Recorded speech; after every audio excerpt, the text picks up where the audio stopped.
kind of want to talk about college football a little bit. Haven't made a video in a little bit that was really talking in depth about football, and I'm kind of missing doing it. I mean, I've made videos, you know, I upload every month or so, maybe every couple of months, and it's just some random silly video. I want to kind of make a more serious video like I used to, or when I do during the season. I want to kind of talk about the Big Ten for 2023. I'm going to go over all 14 teams in the Big Ten and just kind of what's going on with each team and how I think each team is going to do and how many wins they may get. Kind of a ceiling and a floor kind of a deal. So first team I want to kind of talk about is Michigan State. Now, I'm a Michigan fan, just letting you know that right now. I'm a Michigan fan, and I'm going to try my best to not talk crap about any team in this video, even though I'm a Big Ten guy at the end of the day, and for the most part I want these teams to do well, at least the non-con games. So Michigan State, I'm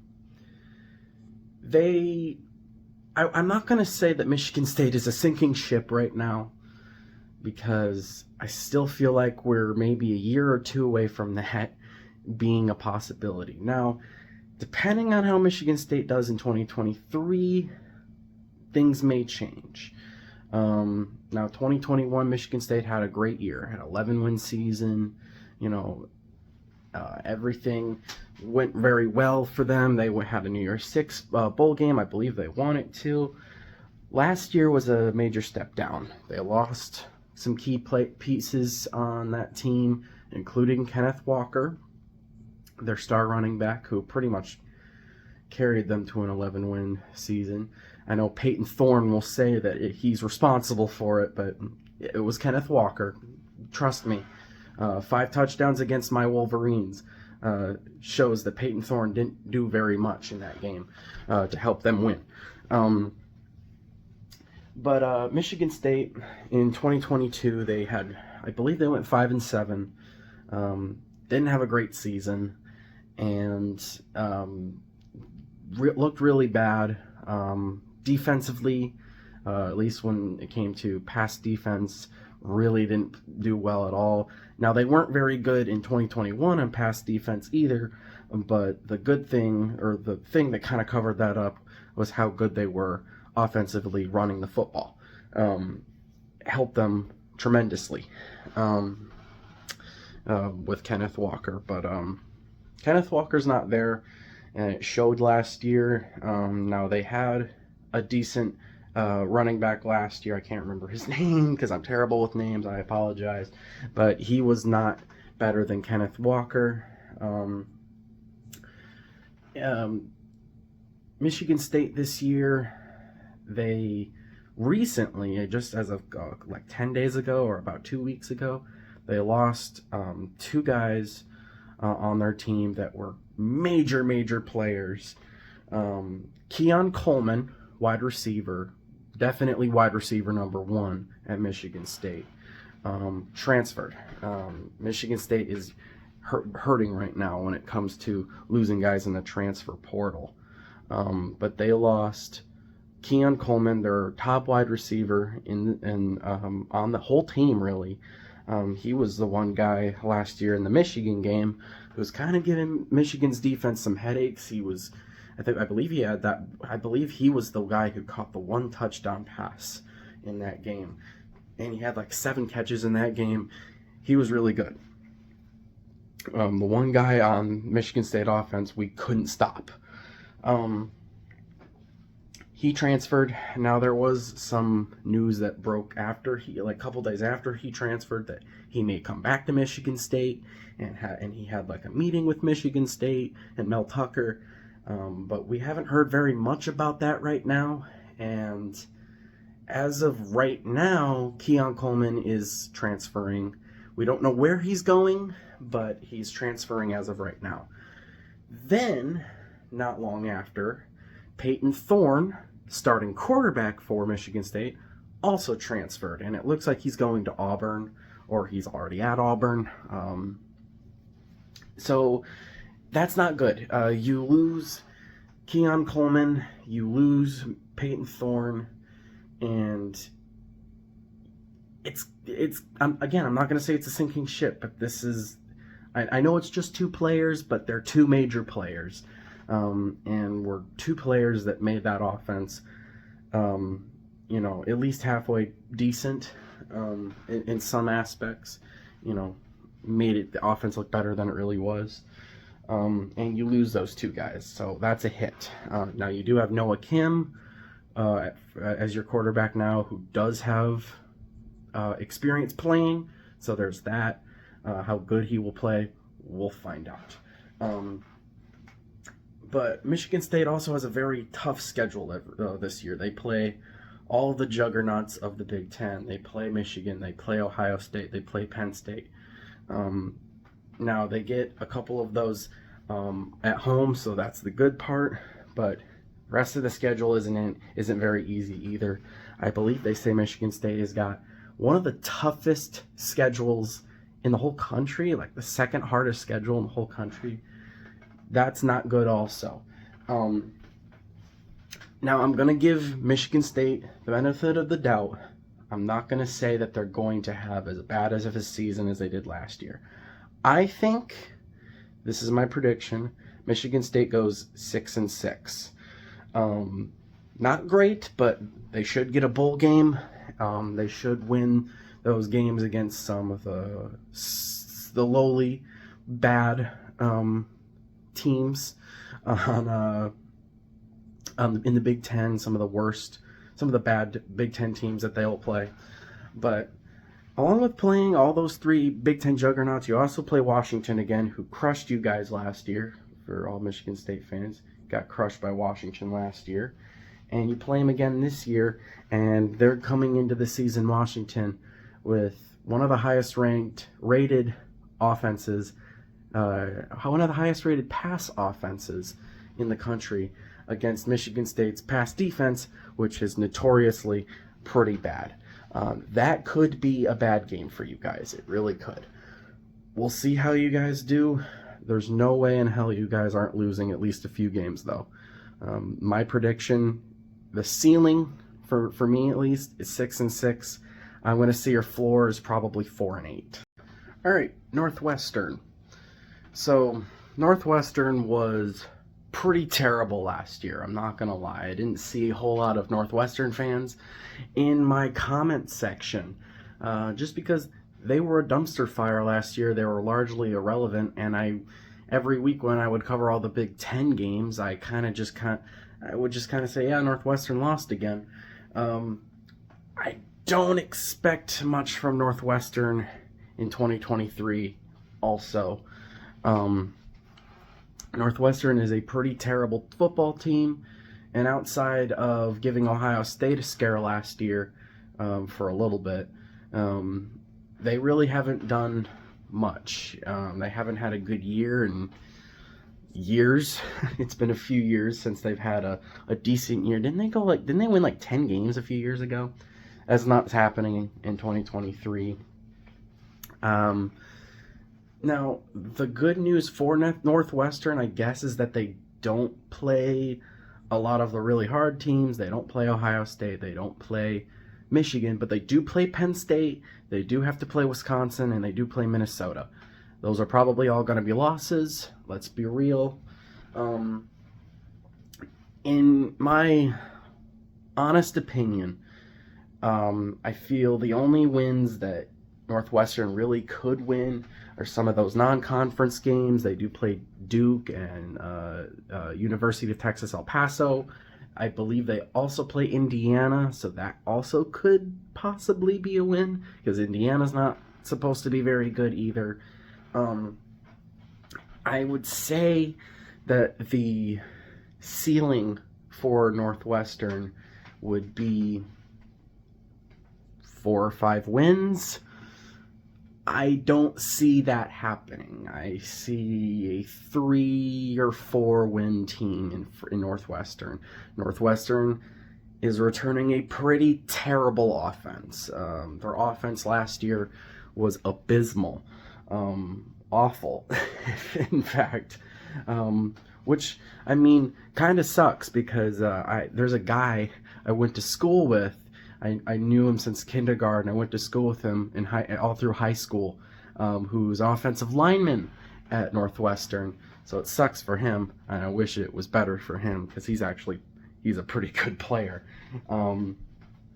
But Northwestern, not a lot of very high expectations for them this year. Probably going to be a bottom of the barrel team in the Big Ten. Probably one of the worst teams, if not the worst team, not just in the West, but in the Big Ten as a whole. Now, they will have some contenders for that, but Northwestern, probably not going to be a great team. I feel like their game against Iowa will be interesting since I believe Iowa will win that game.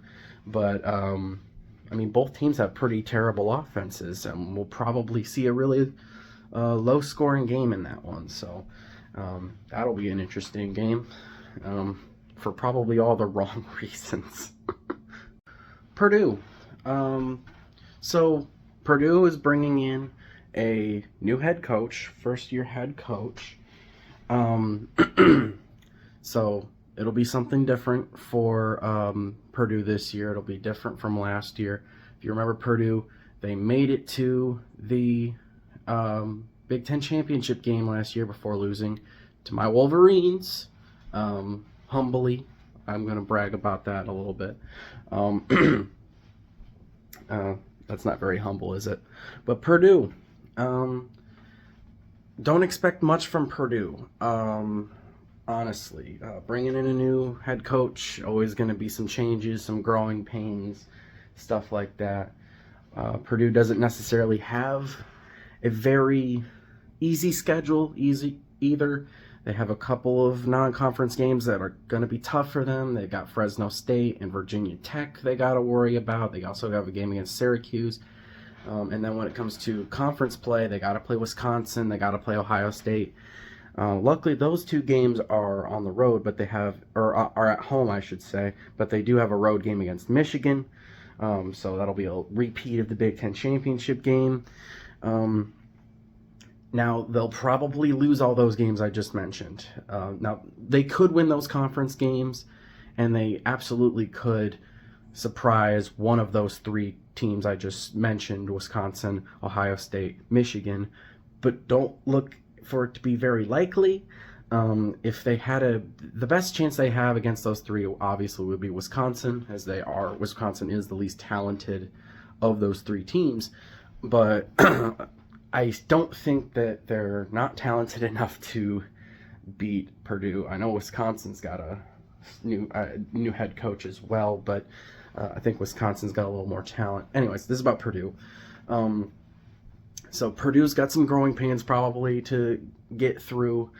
I would expect for Purdue, I don't know. It's really hard to say with Purdue because Purdue is always a team that is so back and forth. They'll look great one week and the next week they'll look terrible. I mean, I've seen it several times in the past where Purdue have gotten beaten by some terrible team in the conference, some team that can't get a win or whatever, and then that team finally gets a win, and they beat the team they beat is Purdue, and then the very next week Purdue will go and beat a bigger team like Ohio State or something, and it really doesn't make any sense, and stuff like that has happened all the time. Purdue is very back and forth. I really don't know why they are that way, but that's just how they are. They kind of just fell into the Big Ten championship game last year. Let's be real. It was a very back and forth battle between a few teams in the West, and Purdue needed some help to get in. Whereas Michigan just won every game they played and got in. So it was, Purdue didn't really feel like they deserved to be there. They just kind of circumstances and the way things worked out, they got in. But Purdue, I would expect, for me, their ceiling is about 5 wins. Now, obviously, they could shock the world, right, and get more than that, or they could shock me at least. I don't know. Maybe you guys think they're going to have more wins. I doubt it. 5 wins is really my ceiling for me on Purdue, but they could shock me and get 6, 7 wins or something, and actually compete for the West, because I mean, at this point, 7 wins might actually be enough to actually be in contention for the West, as there's really no team in the West right now that is super dangerous looking, other than maybe Wisconsin. So we'll see how it goes for Purdue, but yeah, that's my prediction, is about 5 wins. All right, Iowa. So Iowa doesn't have the toughest schedule in the world this upcoming year. They do have games against Wisconsin and Penn State, and I don't expect Iowa to win those games. I really don't. I expect those games to be very tough for Iowa, and they lose those games. Or at least I don't expect Iowa to be favored in those two. Other than that, they could win a good bulk of their games. I think best case scenario, Iowa wins 10 games. Now, do I think the best case scenario is going to happen? No. Why? That offense. If you don't know, and I was very critical of Iowa last year, and just their absolute dumpster fire, pathetic, set college football back 100 years offensively with that offense. It was bad, and I mean really bad. And I don't think Cade McNamara is going to be able to save it. Listen, Iowa's defense is fantastic. Great. That is a national championship level defense, in my opinion. It's not enough. It's not enough if you can't have an offense. They don't have an offense to compete on that kind of level. Their offense is abysmal. Now, it should be better, if that's really saying much. It should be better than last year with bringing in Cade McNamara, who is a good quarterback. But will Cade McNamara be able to save this offense? I don't know. I really don't think so. Like I said, ceiling, Cade McNamara is a freaking god and takes them to a 10-2 season, with losses, I would say, probably to Wisconsin and Penn State. Worst case scenario, honestly, and this is probably what I think is going to happen, about 7 wins. Now, if they get worse than that, I'll really be disappointed. But 7 wins is kind of my floor for Iowa. And that's kind of what I see them getting, honestly. If you want to average it out, maybe about 8 wins, 9 wins. They absolutely could do it. With that defense, they could win enough games against some nobody teams to make their record look a little bit better. But at the end of the day, Iowa's offense is so bad. I don't know. I feel like every game for Iowa is uncertain with how bad that offense is. Maybe now the thing is, their defense was so good that it was saving games for them. I mean, there were literally games last year where their defense was winning them their games. But when they played teams on a higher level, their defense couldn't really do much to save them. Now, luckily for Iowa, they don't play Michigan. They don't play Ohio State. So they get to avoid those two. But they still got to play Penn State. They still got to play Wisconsin. And again, I don't think they're going to be favored in those games. I don't think they'll win those games. So Iowa, I would say, floor has about 7 wins, maybe 6 wins. I'm going to stick with 7. Ceiling, 10 wins. But there's absolutely no way they're getting higher than that. And 10 wins, I still feel like, is a stretch. All right, Minnesota. So Minnesota, I feel like, has a chance to be one of the more credible teams, I guess, in the Big Ten West. They have a chance to be, I guess, competing with teams like Iowa and Wisconsin, which I think are going to be probably the 2 best teams in the West. Not saying much, but I honestly think it's just Wisconsin at this point. I think they're the obvious best team in the West. Hopefully that comment does not age poorly or anything like that. But Minnesota. So they got a somewhat tough schedule this year. They do have some easy non-con games, like they have one against Eastern Michigan, I believe against Richmond, I think is the other team. But they do have North Carolina on the schedule, so that may be a little tougher for them. They have to play Michigan and Ohio State. They also play Wisconsin. Now, the good news is they get, I think, actually, not really the good news. Only one of them, of those 3, I believe, is at home, and that's Wisconsin. If not, I think Minnesota gets the Michigan game at home, and they get the Ohio State game on the road. And Wisconsin, I believe, at home as well. Correct me if I'm wrong. I'm looking at all this stuff before I record these parts, and I'm trying to remember as I go. But Minnesota does have to play Michigan, Ohio State, Wisconsin. I don't expect those to be wins. And there's some other games in there that Minnesota, I don't expect to win as well. They do have to replace a quarterback. They have new play caller, I believe, new offensive coordinator calling the plays.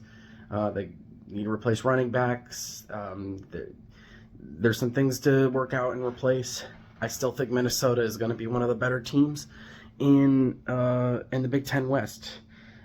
Is that really saying much? No. I think they could be the 3rd best team in the West, which means they're terrible, basically. No, I don't think Minnesota's awful or anything. I just don't think that they're a great team, and to be honest, I really do believe that Minnesota is the type of team that can surprise one of those 3 teams that they're playing, Michigan, Ohio State, or Wisconsin, but the chances are they're not going to surprise any of those teams, and they're probably going to only win about 6 games. That is kind of my ceiling for them. Floor probably about 4 or 5 wins. I can't expect their ceiling to be much higher than their floor. I don't think Minnesota. Now, I mean, obviously I could be completely wrong, and these teams could go on and win 8 games, 9 games. I think that is like absolutely best case scenario for Minnesota. They win like 9 games. But I don't think that's happening. I think they're going to lose those 3 games they're expected to lose, and they'll probably lose some other games in there as well, because that's just how it works. So yeah, that's kind of my prediction for Minnesota. I expect them to finish with about 6 wins or so. All right, Nebraska. I think in 2023, Nebraska is going to be not a great team. Nebraska never really is great. Every year, and it's every single year. Oh, Nebraska's gonna win 9 games. Oh, Nebraska's gonna win 8, 9, 10 games. They're gonna compete. They're gonna win the West. They're gonna go to the Big Ten championship game. It's like an every year thing almost, and then Nebraska absolutely craps the bed and falls apart and has a terrible season. Case in point, a couple years ago, 2021, they had a 3-9 season, and last year, I don't even remember how many games they won, like 5, something like that, 4. I don't remember. They didn't win. They didn't win a lot, that's for sure. Nebraska was pretty terrible last year as well, and then a head coach got fired, and now they got a new one in Matt Rule. Now, Nebraska has a pretty light schedule. Now, they're still going to lose some games because they're Nebraska, but they got to play Colorado. They got to play Colorado in week 2, I believe, September 9th at Colorado. They got to play Deion Sanders. I got to make a video on Colorado because I'm getting so sick and tired of this Colorado bullcrap. People predicting they're going to win national championships in their first year. But no one cares about that. Nebraska, Colorado, no one cares about that game because Nebraska's actually playing relevant teams such as Michigan and Wisconsin. So those are 2 games that Nebraska will not win. They're not going to beat Michigan. They're not going to beat Wisconsin. Let's be real. It's not happening. They could beat Colorado, though. I don't know. Maybe it'll be a shootout. I think it'll be close. It could be close. They have some other pretty easy games. My ceiling for Nebraska is about 6 wins. Not going to happen, though. They'll probably win about 4 or 5 games. Realistically, they have some easy games that they should win and have no reason why they should lose. They play Northwestern. They should beat Northwestern, right? Everyone's going to beat Northwestern, so you should beat Northwestern, right? Indiana. Ugh. Indiana, probably going to be the worst team in the East. Probably only going to win like 3 games. Indiana sucks. They have a lot of work to do. And they have a very hard schedule this year. Indiana, they have an offense that last year averaged about 5 yards. It didn't even average 5 yards per play. They're going into a season where last year they scored less than 17 points in 5 conference games, which is not good, and are bringing back 2 starters on the defense that allowed close to 34 points a game. Not a good sign. Indiana is going to be pretty bad. They're going to be pretty bad, and their schedule is brutal. They got to play Michigan. They got to play Penn State. They got to play Ohio State. They got to play Wisconsin. And they're going to lose all of those games, including more. They're not just going to lose those. They are going to lose the vast majority of their games. They play Purdue, loss. Michigan State, loss. The only games I can see them winning, in fact, that Ohio State game is in week 1. Now, they do get it at home. That's the only good news. The bad news is everything else, because they're going to lose that game probably by 50 or 60 points. Ohio State will probably run it up on them, and they'll do it easily. If they don't, then that's a miracle for Indiana.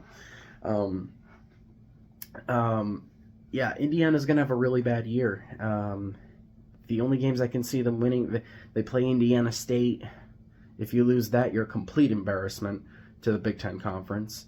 And we should replace you with Indiana State if that happens. You play Akron. I think you play like LA Tech or I don't remember what the team's called. Those will probably be the only wins you get, though. You'll probably get 3 wins against those. Louisiana Tech, I think, is the name. You got Akron and Indiana State. You'll probably win those, and then you'll lose every conference game, and you'll finish 3-9. That's what I see. I really can't see Indiana. Well, I could if Indiana decides to lose to one of those 3 cupcakes. I mean, you've really let the whole conference down. Ceiling for Indiana, probably about 5 wins. Maybe they get a couple of lucky wins over some Big Ten foes, but I really don't see that happening for Indiana. All right, Illinois. With Illinois, they're in a tough spot. Brett Bielema has got to replace a lot of that really talented secondary that Illinois had last year. It's going to be a very tough task. They're not going to have as good of a secondary as they did last year. Illinois, for me, probably a 6 or 7 win team. In my opinion, I think they have another decent year for Illinois. Now, they don't play any super tough games or anything. Well, they do. They play one or two. They do have Penn State and they do have Wisconsin. I don't know if they're gonna win those games. I don't think they will. Maybe they'll surprise one of them, but they do. The problem is that they play Kansas in week 2, which doesn't sound like it's too tough, but Kansas could give Illinois some headaches. It is a road game for Illinois as well. And then the very next week, in week 3, they play Penn State. Going to be very tough, and I believe both games are on the road, if I'm not mistaken. If I say the wrong thing, or if I make a mistake in this video, or I say the wrong team, this team played this team when I was really wrong, just remember I'm trying to remember all of this as I'm going. I don't have anything in front of me, so I'm just kind of going based off of what I've looked at. I feel like I'm doing an all right job, but yeah, they got to play Wisconsin. They got to play Penn State. Those are going to be tough games, but Illinois got some easier games as well. They got to play Indiana, Northwestern. They could beat Iowa. You know, there's some easier games in there. Iowa. I'm not saying Iowa's going to be an easy one for Illinois, but I think they can beat Iowa for sure. It could be an interesting game. I would say the ceiling for I'm so sorry, Illinois. It's late. It's like 3 a.m. when I'm filming this. For Illinois, I would say their ceiling is maybe about 7 or 8 wins. Lower than that, probably like 5 wins. Their floor, I would say, is probably about 5 wins. I'll give them the benefit. I was going to say 4, but let's go with 5 for Illinois. I think they have a step down from last year, or at least they come close. And the whole goal for Illinois this year will just be trying to get bowl eligible. But Illinois is a tough team, man. Now again, they do replace a lot, and they gave Michigan a lot of headaches last year. I mean, I kept saying it. Illinois is tougher than Ohio State, in my opinion. At least last year they were.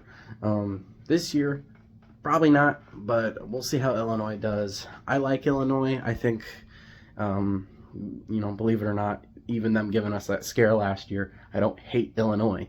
I've never had a reason to hate Illinois. But I think Illinois ends up doing, I'm going to give them the benefit of the doubt, say that they get 6 wins this year. All right, Maryland. So I know I haven't really spoken on Maryland much this year, or in this video, I should say, this year. But Maryland, they return their star quarterback, Taulia Tagovailoa. I almost always can never say his name correctly, but Taulia Tagovailoa, returning at Maryland this year. One of the more athletic quarterbacks in the Big Ten. Going to be one of the better quarterbacks in the Big Ten this year. I think Maryland has an opportunity to have a really good year this year. I don't think they're going to be amazing or anything like that, but they have a good chance to maybe get 4th place in the East, in the Big Ten East. I don't think they're going to get any higher than that, though, unfortunately for Maryland and Maryland fans. I think 4th place in the East is their ceiling. Even if they do manage to get a win over one of the 3 Big East teams, as they do have to play Michigan, Penn State, and Ohio State, those are going to be tough games. But I've heard other people say this, and I will believe it could be a possibility. Maryland could be the Michigans or Ohio States or Penn States Illinois was to Michigan, or Northwestern was to Ohio State. Maryland has an opportunity to give these big juggernauts in the East a run for their money, and give them a scare and maybe win one of those games. Now, last year, Maryland came close to beating Michigan. We ended up pulling away and winning by, I believe it was 6 or 7. I think we won by a touchdown. Giving us a lot of headache, and Taulia Tagovailoa was a pain to deal with. So I think Maryland has a good opportunity, and I'm optimistic about Maryland. Now I'm cool with them winning every game they play, and except for the Michigan game. I'm sorry, I don't want them to win that game.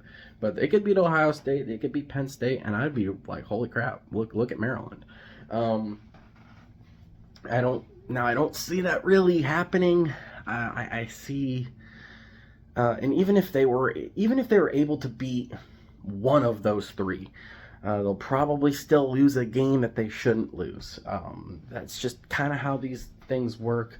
They could end up losing some nothing game to some nothing team, and ruining their season, kind of like how they did last year.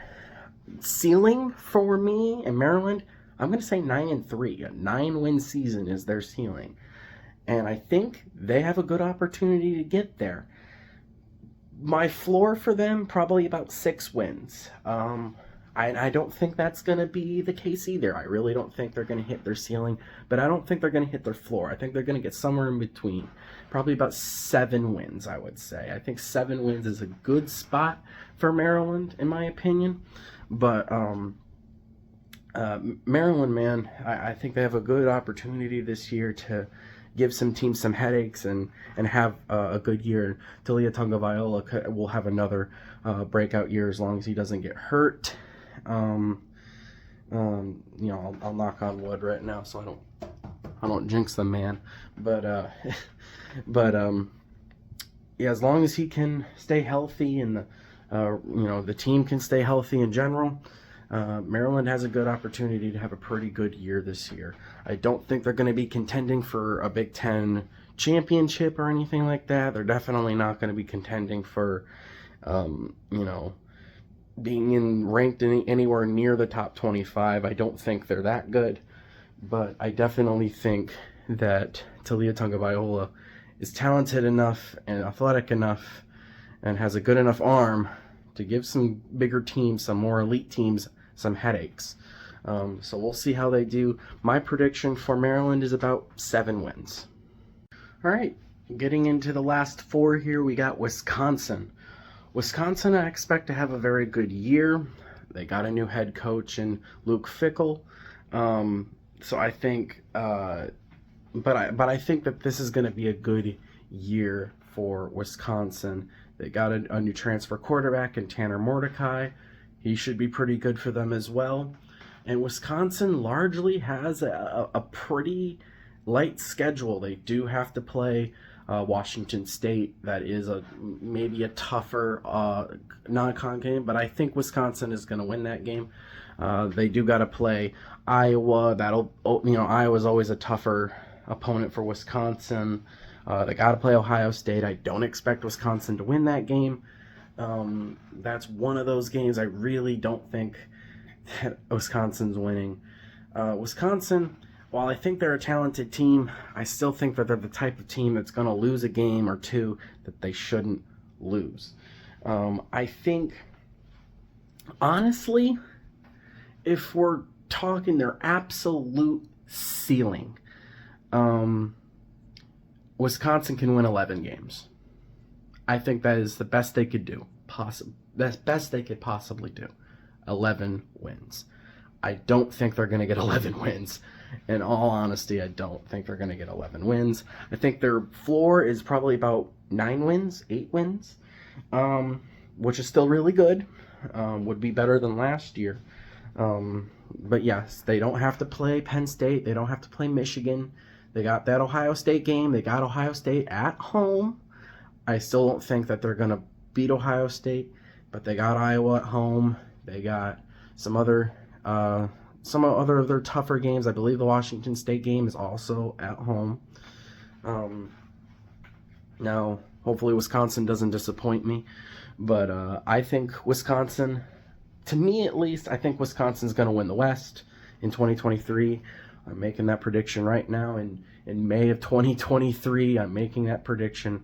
Wisconsin's going to win the West this season. Like I said, their ceiling probably about 11 wins. Is that super realistic? I don't think so. I think a 10-2 season is absolutely realistic. Absolutely realistic. And in fact, that's the prediction I'm going with. I think Wisconsin is going to win 10 games in 2023. They'll lose to Ohio State, and they'll probably lose another one along the way. Whether it's to Washington State, or whether it's to Iowa. Maybe they lose a random game to a team they shouldn't have lost to. We'll see how it goes. But yeah, that's my prediction. Wisconsin goes 10-2 in 2023. All right, Penn State. Penn State is going to be a very good team in 2023. Outside of a game with Michigan and a game with Ohio State, they're probably going to win the rest of their games on their schedule. They could absolutely beat one, if not both, Michigan and Ohio State. I don't think that's happening. I think they'll definitely lose at least one of those games. Now, they have Ohio State on the road. That's tough. Michigan, though, that is a home game. Maybe it'll be a whiteout. Who knows? We'll see. That can give Penn State a big advantage. At least going in atmosphere-wise, setting-wise. Now, I don't think Penn State is more talented than Michigan or Ohio State, but they are definitely the best contenders on each team's schedules. Penn State's bringing in 5-star quarterback Drew Aller. Lots of Penn State fans are very excited about Drew Aller. I apologize. And I think he's got the opportunity to be probably maybe even the second best quarterback, if not the best quarterback, in the whole Big Ten. Who knows how good Drew Aller will be. Penn State's offense looks really good.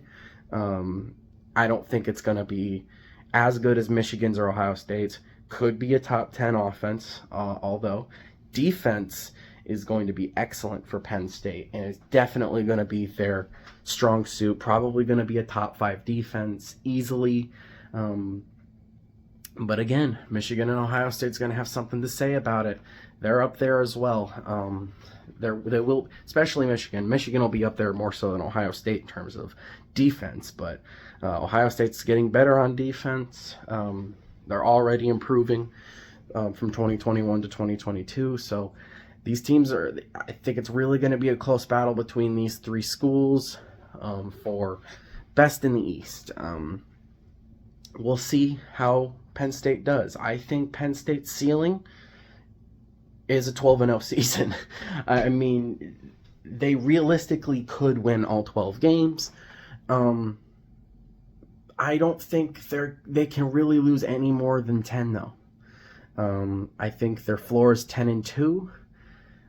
I'm going to go with 11-1. I think they beat either Michigan or Ohio State, one of those two teams. I could be wrong, and they could lose both of those games, or they could win both of those games even.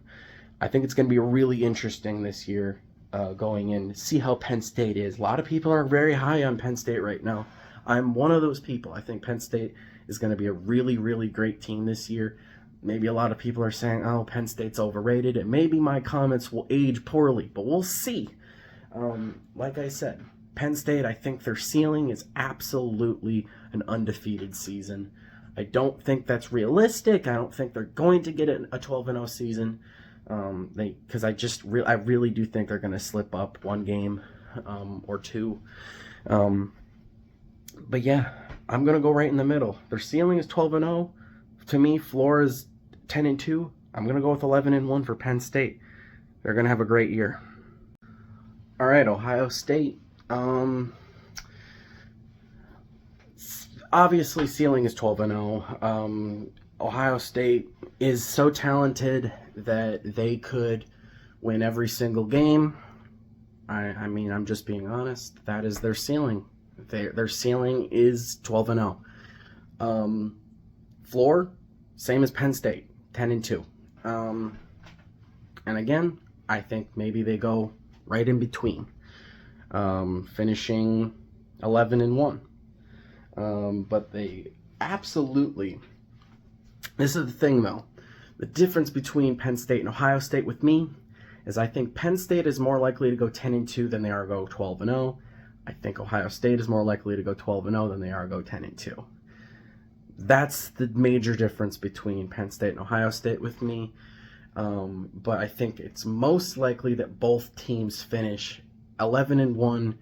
But like I said, Ohio State 12-0 is absolutely a possibility. The only questions really surrounding Ohio State, at least offensively, is quarterback and offensive line. They do have to beef up their offensive line a little bit. And quarterback, we really don't know who's going to start as of right now. As of May of 2023, we don't really know who Ohio State is starting. Kyle McCord is, I think that's his name. I believe he is like the front runner right now. And Devin Brown, I believe, is the other guy that is being considered. And I think it's still an open battle right now. As Kyle McCord, I think, and Devin Brown are the two guys. And I think the one determining factor is mobility, is what I'm hearing, is they are trying to decide which guy, because I guess both guys probably have similar arm talent, but they're trying to see who's got more mobility. I think Kyle McCord's going to end up winning the starting job. Ohio State does have a tough schedule. Well, no, they don't. They're Ohio State. They're going to have an easy schedule. But they do have to play Notre Dame on the road, Michigan on the road, and they got Penn State at home, luckily. But those are 3 tough games. Realistically, Ohio State should crush Notre Dame. There's no reason why Notre Dame. Now, don't get me. I think Notre Dame's going to be a good team in 2023, but they're not going to be Ohio State good. And even though it's at Notre Dame, and Ohio State does have to worry about that game, they got some easy games before it. So against some nobodies, they're going to win those games by a lot. And then that Notre Dame game is definitely going to be the toughest to that point. But Penn State and Michigan, I think, are definitely tougher games than Notre Dame is. And I think Ohio State should beat Notre Dame like they did last year. Probably easier than they did last year, to be honest. We'll see. I don't know. Maybe Notre Dame will give them a run for their money and automatically derail their season by beating Ohio State. One could wish. Like, honest to God, I'm hoping. As a Michigan fan, I'm sorry. I'm sorry, Ohio State fans. I'm not, though. I hope you guys lose like every game on your schedule. Like, that's just me. You're the one team I want them to lose every time. But I do understand also that when Ohio State and Michigan are both good, that it's better for college football. And it's a bigger game at the end of the year. That I understand. But I still want you to lose every game on your schedule, including Notre Dame. I hate Notre Dame as well. I live very close to South Bend, like 30 to 45 minutes away, and yeah, I come in contact with a lot of cocky Notre Dame fans where they don't really have a reason to be cocky. Anyways, this isn't about Notre Dame. But yeah, you got Notre Dame, you got Michigan, you got Penn State. Those are like the big 3 games on Ohio State's schedule. Every other game they should win with flying colors. And like I said, yeah, Ohio State's ceiling is 12-0. 10-2 is their floor. And even if you're really an Ohio State hater, you could say their floor is 9-3, but I don't think their floor is 9-3. I think 10-2 is their floor, because even if 10-2 would be a bad year for Ohio State. That's how good Ohio State is every year. But yeah, I think a more realistic approach is to say Ohio State is going to go 11-1. And I think that one loss could either be to Ohio State or Michigan. I think they beat one and lose to the other. That's my honest opinion. Finally, my Michigan Wolverines. I'm just going to come out and say it. Ceiling is 12-0. Michigan's that talented again this year. Floor, I got to be fair, say 10-2. And again, like Ohio State, I think Michigan's more likely to go 12-0 than they are 10-2. I think Michigan and Ohio State are the cream of the crop in the Big Ten. Those two teams are the most likely to go 12-0. Now, obviously, both can't go 12-0. They play each other at the end of the year. Now, the concerning part for me as a Michigan fan is not the first 9 games of the season, because realistically, we should win the first 9 games of the season.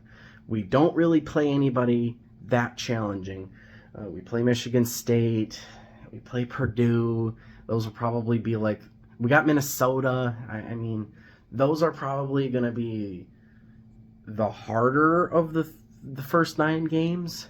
And that's not really saying much, because those aren't really going to be the hard games. The final 3 games, and now, at least right now, the final 3 games is a very tough stretch, in my opinion. We got Penn State on the road, Maryland, and Ohio State. Now, I think we're going to beat Maryland. But again, having Maryland in between Ohio State or in between Penn State and Ohio State is tough. Now, a couple years ago, we played Penn State, Maryland, and Ohio State in that order, and we killed Maryland, we beat Penn State, and we beat Ohio State. So we've done this before, and we've won all 3 games. So we could absolutely do it again. But potentially playing, other than Michigan, the top 3 teams in the East back to back to back. I guess the top 2, 3, and 4, or 1, 2, and 3, or 1, 2, and 4, whatever it may be, wherever Michigan ends up being in the standings in the East. It's going to be a tough stretch. Penn State on the road, maybe possibly going to be a whiteout. Who knows? Because both teams could absolutely be undefeated going into that game if they can get past Ohio State, Penn State, and as long as Michigan doesn't have a disastrous game and lose some team they shouldn't lose to. That game might be 2 undefeateds going up against each other. Maybe it won't be 2 undefeateds. Maybe Penn State will have a loss. Maybe Michigan will have a loss. God forbid they have a loss. But I don't see that being the case. I see both teams going into that game possibly undefeated. Ohio State, maybe the only loss Penn State has. Maybe it's a situation going into that game where Michigan's 9-0 and Penn State's 8-1, or maybe it's the other way around, or maybe Penn State beats Ohio State and both teams are 9-0. Who knows? We'll see going into that game, but it's going to be a tough game on the road. Maryland won't be easy either. I believe we get that one. I believe that one's on the road as well. I can't remember off the top of my head, but that'll be a tough game with Taulia Tagovailoa.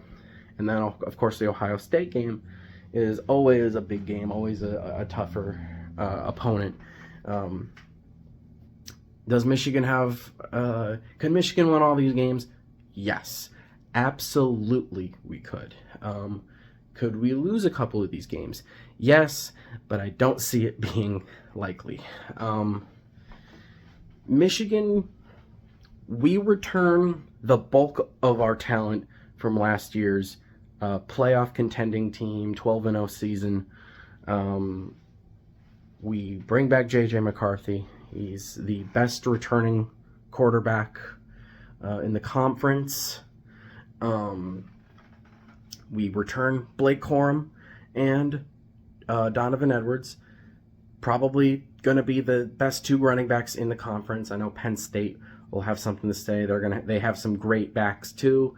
Ohio State has some very underrated running backs that are kind of, the thing with Ohio State is they need to focus on their quarterback and offensive line for all those great wide receivers, because Ohio State's got probably the best receivers in the whole country, and it's by a country mile. They return Marvin Harrison Jr. And I forgot to bring these things up, but they bring back a bulk of that talent as well. Penn State has got some great backs, and the reason Ohio State's backs aren't really talked about is because their wide receivers are so good and quarterback is so important over there that running backs are kind of not really thought of as much at Ohio State. Penn State, though, brings back really good backs, but Michigan, I still think they return the best running backs in the country, and not just in the Big Ten, but in the whole country, in Blake Corum and Donovan Edwards. We also return the bulk of the talent on that Joe Moore award-winning offensive line. We've got some decent receivers. We got great tight ends. Colston Loveland is going to be great. Michigan's defense is going to be really good as well. We return Mike Sandra still. We've got guys like, what's his name? Cornerback. Oh my gosh, I'm going to go nuts if I can't remember his name. Will Johnson. Gosh, I'm terrible with names. I'm sorry. I apologize. But Will Johnson probably going to be the best at his position in the whole country. Michigan's going to be a really good team in 2023 and absolutely has a chance to three-peat the Big Ten, beat Ohio State and Penn State, and go to the playoffs again. We're that talented this year. There's a lot of hype around Michigan right now, and they are going into this season, people are saying, with the best chances of winning the conference. We'll see how they do. Hopefully they live up to it like they have the last couple of years. But yeah, ceiling for me, 12-0, floor 10-2. Now, the problem with going 12-0 is it's really hard to do it twice. Now, Georgia's done it. Bama's done it. Michigan, to me, hasn't proved that they can do that. Now, they did do it they almost did it in 2021. All they needed to do is beat Michigan State, who they were obviously better than in 2021. They could have. But again, we can't dwell on the past. We went 11-1 that year, and then went 12-0 in 2022. Can we go 12-0 in 2023? Yes, but it's very hard to go 12-0 twice. So I'm going to go with an 11-1 prediction, like I did with Penn State and Ohio State. I think 11-1 for each team is realistic. Whether they lose to each other or one of those teams loses to, I don't know, maybe Michigan loses to Penn State, but Penn State loses to Ohio State loses to Michigan. I don't know. Whatever happens. That could absolutely happen. All three teams could finish 11-1.